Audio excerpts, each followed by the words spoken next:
खुलुमबाय दिनैनि गोदान भिडिअ बयखौबो बरायबाय दासिमनि माखासे खौरांफोर लानानै फैदों नोंथांमोना भिडिअखौ जोबजासिम नायलांदो आरो भिडिअखौ मोजां मोनोब्ला अननानै मोनसे लाइक खालामदो आरो चेनेलाव गोदानै फैदोंब्ला सानफ्रोमबोनि खौरां लानो थाखाय चेनेलखौ साबस्क्राइब खालामनानै बेल आइकनखौबो अलाव होनानै लादो अब्ला दासिमनि खौरांफोरा फारियै बरपेटा रोड रेलवे स्टेशनाव साथाम सुबुंनिफ्राय लाख लाख रां बोखांदों रेलवे पुलिसा मिथिनाय बादिब्ला आक्तार हुसेन नजरुल इस्लाम आरो रिंकु मिया मुंनि साथाम सुबुङा लाख लाख रांखौ लानानै बरपेटा रोड रेलवे स्टेशनाव रेल नेगासिनो दंमोन। त्रिपुरा फारसे थांनो थाखाय कान्जनजंगा एक्सप्रेस रेलगारिखौ नेबाय थानाय समावनो लाख लाख रां थानाय बेगआव नोजोर गोग्लैयो रेलवे पुलिसा।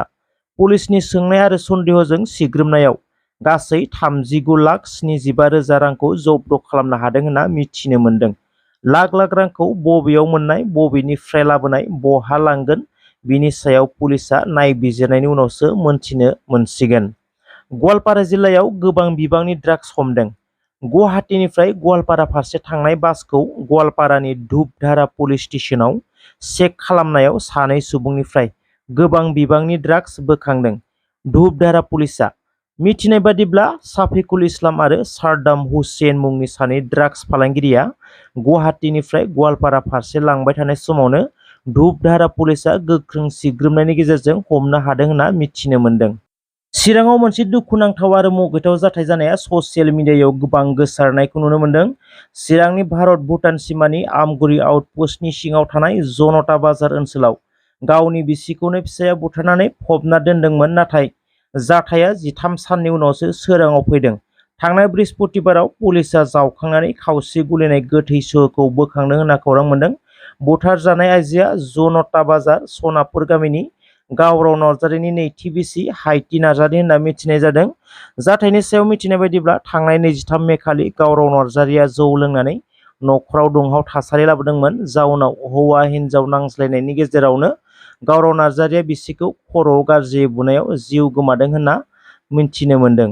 जाथायखौ दोनखोमानो नाजादोंमोन। बिसिनि गोथै सहखौ गय बारियाव फबना दोनदोंमोन होनना खौरां मोन्दों।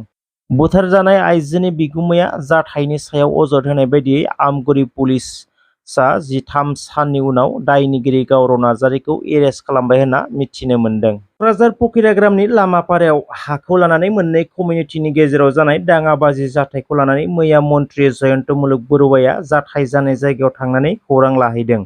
जाथाय जानाय थावनिसिम थांनानै मन्त्रि जयन्त मुलुग बरुवाया खौरांगिरिनि सिगाङाव बुंदों, थागिबिफोरनि सायाव इनायै गाग्लोबनायखौ सहायनो हाया होनना बुंदों। बांलादेशनिफ्राय फैनानै आसामनि थागिबिफोरनि सायाव दादागिरि खालामनाय, गाग्लोबनाय बेफोरखौ माब्लाबाबो सहायनो हानाय नङा। बिनि सायाव माबायदि एक्सन लानांगौ जों दं होननानै बुंदों। बियो हिमन्त बिश्व शर्मानिसो सरखार। जुदि सानदोंब्ला धुबुरियाव रकिबुल हुसेना देरहादों होननानै दादागिरि खालामनो सानदोंब्ला बेखौ माबायदि कन्ट्रल खालामनांगौ जों मिथिगौ होननानै बुंदों जयन्त मुलुग बरुवाया। रकिबुल हुसेन देरहानायखौ लानानै गोहो फोरानानै राजबंशीनि सायाव, बर'फोरनि सायाव, आसामनि थागिबिफोरनि सायाव गादबनो सानदोंब्ला बे दादागिरिया सोलिनाय नङा आरो बिनि सायाव माबायदि राहा लानांगौ जों दं होननानै गोख्रोङै बुंदों मन्त्रि जयन्त मुलुग बरुवाया।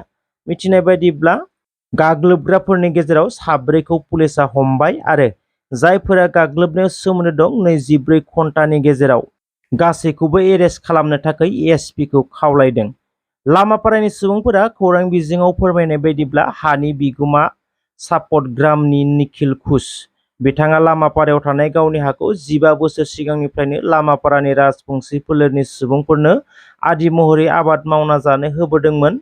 बिनि गेजेरावनो सासे माइनरिटिनि सुबुङा मास मोनथामनि थाखाय आबाद मावनो बिथ'नानै आबाद मावदोंमोन।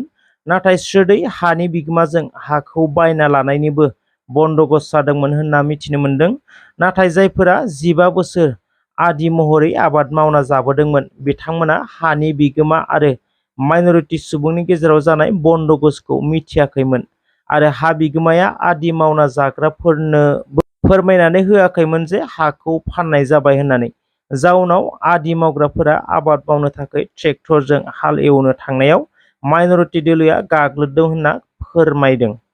क'क्राझार आर.एन.बि सिभिल हस्पिटालखौ फोथांना लाखिनांगौनि थाखाय सोमावसारनायाव बाहागो लाहैदों एमसिएलए देरहासार बसुमतारिया। रुपनाथ ब्रह्मनि मुङाव लुखांनाय सिभिल हस्पिटालखौ क'क्राझार मेडिकेल कलेज एन्ड हस्पिटालजों फोनांजाबनो एबा बुजाबदेरनो नागिरनायाव ओनसोलनि रायजो राजाफोरा हेंथा होबोदोंमोनब्लाबो नाथाय क'क्राझार आर.एन.बि सिभिल हस्पिटालनिफ्राय मोनबा बिफानखौ बोखांना लांनायाव माखासे रायजो राजाफोरा सोमावसारदों। बिथांमोननि दाबिया रुपनाथ ब्रह्मनि मुङै लुनाय सिभिल हस्पिटाला सिगाङाव जेरै बिब्दिनो थानांगौ, मेडिकेल कलेजआ आलादा जानांगौ, आलादा स्टाफ जानांगौ, आर.एन.बिआव जिफोर फाहामथायनि फेसिलिटिफोर दङमोन बेफोर थानांगौ होनना दाबि खालामदों। बेनि सायावनो मन्त्रि जयन्तमलक बरुवाया मा बुंखो नोंथांमोना खोनासंनो हागोन। Sir civil hospital medical college shift करा যাব কিছুমান ডিপার্টমেন্ট তেতিয়া মেডিকেল কলেজখন চলিব লাগিব আৰু মেডিকেল কলেজলৈ কিছু কিছু ডিপাৰ্টমেণ্ট যাব, কিন্তু সকলো চিভিল হস্পিটেল হোৱা জেগাত এনেকুৱা ধৰণৰ কিছু পৰিৱেশ হয়। কিন্তু যেতিয়া ৰাইজে দেখা পায় তেতিয়া নিজে নিজে ঠিক হৈ যায়। ৰাইজে যেতিয়া দেখিব ইয়াতেও ট্ৰিটমেণ্ট চলিছে, মেডিকেলতো বেটাৰ ট্ৰিটমেণ্ট চলিছে, তেতিয়া নিজে নিজে ঠিক হয়। আৰু কিছুমান মানুহে এই কথাবিলাকক লৈ অলপ বিভিন্ন ধৰণে ৰাজনীতি কৰিব বিচাৰে, কিন্তু এইটো ৰাজনীতিৰ কথা নহয়। ইয়াত হ'ল কোকৰাঝাৰত এখন মেডিকেল কলেজ হৈছে, সেইটোত সকলোৱে আনন্দ কৰিব লাগে। কোকৰাঝাৰৰ মেডিকেল কলেজ এখন হৈছে, চিভিলো চলিব লাগিব, চিভিলতো চিকিৎসা চলিব, মেডিকেল কলেজতো চলিব। কিন্তু কেতিয়াবা কি হয়, চিভিলৰ কিছুমান ডিপাৰ্টমেণ্ট যেতিয়া মেডিকেল কলেজলৈকে যায়, এনেকুৱা ধৰণৰ সৰু সৰু কথা কিছুমান থাকে। কেইদিনমান পিছত যেতিয়া ৰাইজে বুজি উঠিব নিজে নিজে ঠিক হৈ যায়।